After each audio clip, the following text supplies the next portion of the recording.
Okay, John keeps asking me when are you going to start working with metal? When are you going to start working with metal? When everybody starts leaving me alone. So, if you've been following me on Facebook or TikTok or Instagram or, most importantly, YouTube, you'll know that I've been making a lot of journals lately. Mostly covers. So this is a reclaimed Reader's Digest book. This is reclaimed cardboard from a interior packaging from a pan I ordered from Amazon. It's nice. It's really slick on one side and it's porous on the other side. So this ought to be interesting to work with.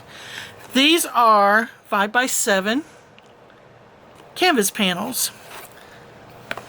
And these you can use the Zutter Bind-it-all to punch the holes out with, including the aluminum. This is flashing aluminum. And for these I had to use wood chisels. There'll be links in the description to Amazon where you can buy them. But I used a 1/8 inch and a 1/4 inch wood chisel to get these holes. And important tip, and then we're not going to talk about this anymore, about these holes, is make sure you put down some low tack masking tape, painter's tape. And if it's not low tack enough, as you can see here, it'll pull the papers off. So I recommend like running it across your t-shirt a couple of times. Ultimately, the goal is to do this. Make a sketchbook. This is a watercolor book, journal, and I'm doing fruit color studies with it. But this is the same packaging material as this. I only had enough to make 2 this size and then 2 the smaller size. And the backing is from old watercolor tablets, sketchbook tablets, and things like that. This is cold pressed watercolor paper. Interesting that that's there. I don't remember that. Okay, whatever. And then I used my Zutter Bind-it-all to assemble it together. This is a bunch of covers and backs, so this is loose. That's why this is loose. It's not been bound. I used a 1/2 inch on this one and I should have used 5/8, but I could not find 5/8 online, so I used 1/2 inch instead. Better bet would be just to skip up to 3/4, especially if you're like me, and I won't be able to do it with this journal, is I like to glue things on my pages, be it fabric swatches, found papers, add in folded pieces of watercolor paper or mixed media paper to make a page longer, etc. So, and then I rounded the corners on all of these with my crocodile corner chomper. And believe it or not, this will actually also cut. I used the 3/8 inch setting. The other side is 1/8 inch.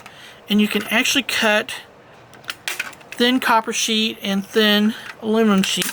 I would not cut probably thicker than 22 gauge. So 22 gauge is fine. 24 gauge, 26, 28, 30 gauge. And this is a 5x7 sheet, and the Zutter will also, and it's so weird that it won't cut through this Reader's Digest stuff or the canvas board, but it'll cut through aluminum, oddly enough. And I created the oval using my die with my Sizzix Big Shot, and it was this die here. And so I cut it out of this sheet of aluminum. This is like 26 gauge, I do believe it was. And somewhere around here I have the insert. Here it is. They're supposed to all separate, only the outer two separated. So I'll be working on my technique with my Big Shot and these dies. A friend of mine who's cut a lot of copper out said that I needed to get a different type of die cutter, which is probably true. So anyway, that's what we're up to. Part 2 of this video. There will be a part 2. Will be a fast forward, probably mostly music of me just cutting the pages and assembling these journals. One of the things I want to do is add some bifold pages in here, so when you open this up,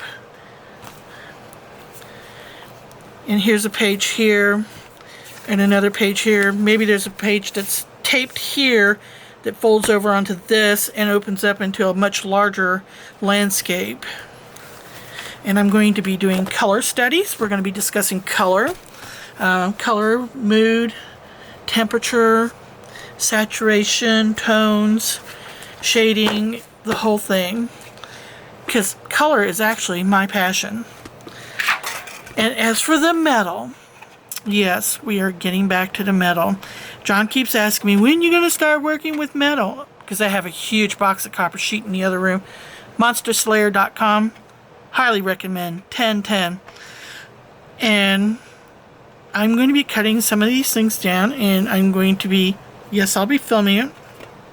First, I need to get them cut down and annealed. Probably won't be filming the annealing process because I have to go out to the garage, set up the torch, yada, yada, yada.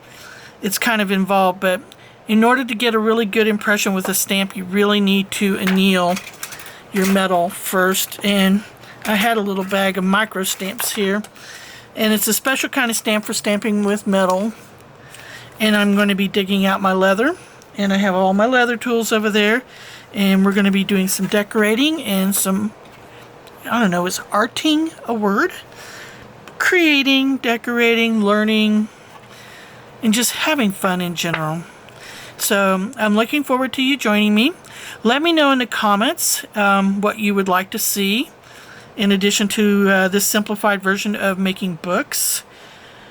And also don't forget to like, subscribe, and share. So thank you very much. See you all on the flip side.